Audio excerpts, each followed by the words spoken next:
Hey everybody, Chris the Old Ass Retro Gamer here, and welcome to another episode of Top 3 Tuesday. So last week was the modern video games based on cartoons video. This week is retro games based on cartoons. Being completely creative here. So originally, Jason and I were talking about mixing retro and modern games together, but then it kind of made sense to split it off into two videos, because modern games are nothing like the way they used to be back in the day, so why not create two different topics on it? Plus it would give us two whole videos. Logic. Any console that came out before the PS2 was game for this. So what are my top 3 retro games based on cartoons? Let's take a look. Tiny Toon Adventures on the NES. It was a toss-up between this or Bucky O'Hare, which I did own back in the day, don't own now because expensive, but I'll get it eventually. This was Konami at the top of their game for the NES days. I do believe this was a later release for the console, close to the end of its lifespan. It did get a sequel also, which I have not played. But this one is just a fantastic platformer. This is kind of like Konami's answer to Mega Man, at least it feels that way to me. But this one is just all about the charm. I mean, it feels like Tiny Toon Adventures, which was a cartoon I used to watch back in the day. The graphics, the music, the play control, everything about it is just absolutely spot on. You have plenty of characters to choose from. Each of them plays almost the same, just slightly different. Colorful graphics, super catchy music again, but it is just a very, very fun platformer that I keep coming back to over and over again, because it is super fun. All the charm of the cartoon in this one little box. Goof Troop for the Super Nintendo. I used to rent this one all the time back in the day, never actually owned a copy of it until now. This is actually a recent acquisition of mine, which I bought just so I could talk about it in this video. Back when this first came out, I was not all that big on the Disney afternoon cartoon thing. I like DuckTales, I like Tailspin, Rescue Rangers, but when you move past that, I started to really lose interest, like Darkwing Duck and Goof Troop and all that kind of stuff. Doesn't mean the game was bad, though. This game's actually pretty fantastic. Capcom would usually turn these Disney cartoon characters into platformers, but they did something really cool and creative with Goof Troop, and they made it a puzzle game. On the surface, it looks a little bit like The Legend of Zelda. It is a top-down game. There's multiple screens connecting to each other. Each screen has its own puzzle to solve. The thing is, you can play this two-player co-op. You get to choose from either Max or Goofy to play as.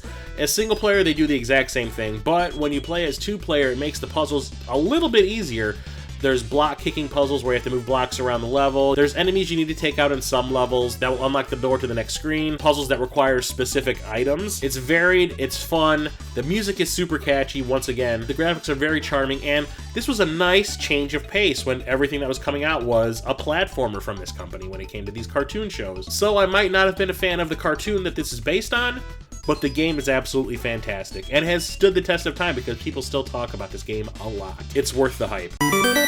G.I. Joe, A Real American Hero for the NES. This is a very, very fun platformer from Taxon that I actually had back in the day, absolutely loved it. G.I. Joe was more of my brother's thing. I was the sci-fi guy, so Transformers were my jam. Didn't mean I didn't like G.I. Joe as well. I did, I liked it very much. Enough to get the video game, so it is an action platformer, kind of like Contra, but there's more verticality into it, and there's vehicles, all these different characters you can choose from. Each of them have their own attributes. It all depends on what level you're on, so you pick the character that is right for the situation, which back then was something completely new, because when there was a game when you had different characters to choose from, especially something like Teenage Mutant Ninja Turtles 2, the arcade game, the characters may look different, but they play exactly the same. That is not the case here, and that went a long way with me because it added variety to what is basically just another run-and-gun platformer. Great graphics, super catchy music, the controls are spot on. There's a couple of mechanics here and there that are kind of wonky, like the way the power-ups kind of bounce all over the place. Tons of vehicles and stuff that you will recognize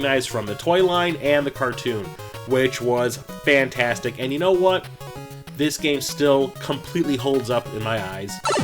So there you go, my top 3 retro games based on cartoons. So what are your top 3 retro games based on cartoons? I genuinely want to know. So either let me know in the comments below, or make a response video. I love finding out that people have made response videos to these Top 3 Tuesday videos. It just throws me beyond belief that people are actually watching my videos in general.